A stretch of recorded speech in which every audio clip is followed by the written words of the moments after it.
Doutor Sérgio, então, diz para mim, existe alguma associação entre dependência química e depressão? Muitas vezes, né, em alguns casos de dependência química, nós temos um histórico de depressão ou de um transtorno de ansiedade, e aí às vezes a gente precisa usar de medicações até para tratar disso que a gente chama de comorbidade, né, para que a pessoa consiga parar essa dependência química, né? Então, por exemplo, nas mulheres, o aparecimento do alcoolismo geralmente é mais tardio do que nos homens.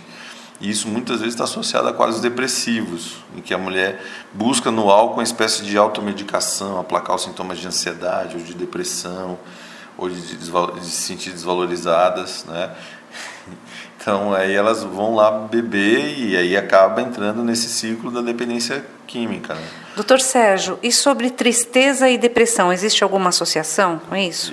Existe, né? Assim, as pessoas tendem a ligar uma coisa com a outra, mas a depressão e a tristeza não são coisas iguais. Na realidade, o deprimido geralmente aparenta muita tristeza e aí causa confusão.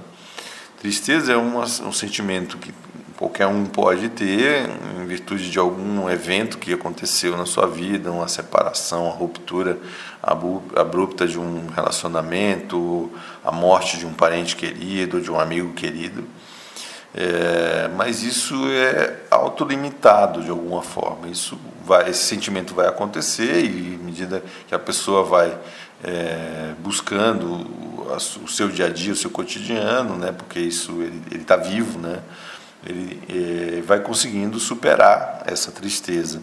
Já a depressão, isso não acontece, né? Então a pessoa vai viver aquele sentimento de tristeza, de desvalia, de não se sentir valorizado em lugar nenhum, de não ser capaz de resolver suas coisas, de sentir vontade de se isolar.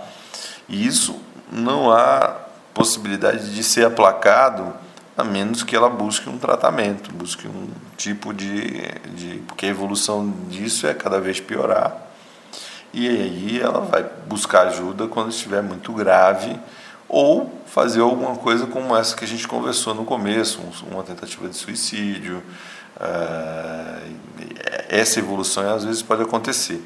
Existem alguns quadros onde os sintomas ficam pequenos, né, uma quantidade mínima de sintomas, a gente costuma chamar isso de distimia, e que essa pessoa ela sofre e vai vivendo situações de sofrimento, causando para ela sintomas de desvalorização do seu próprio trabalho e assim sucessivamente.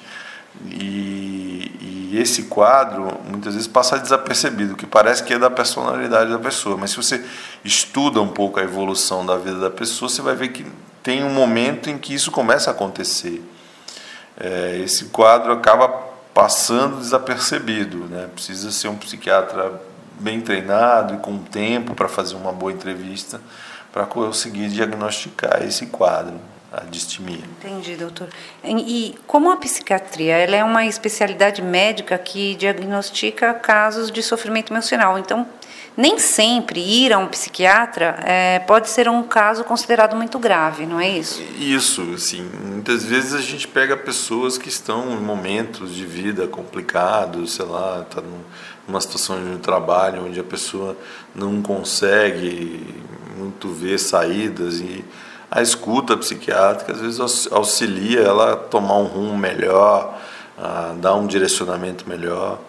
É muito frequente também, especificamente na minha clínica, o aparecimento de às vezes casais que têm alguns problemas ou um dos membros do casal está tendo alguma dificuldade, e aí a busca da ajuda, né, para essa pessoa passa por um contato às vezes com o parceiro, com o companheiro, né, e ele motivando ele a se tratar.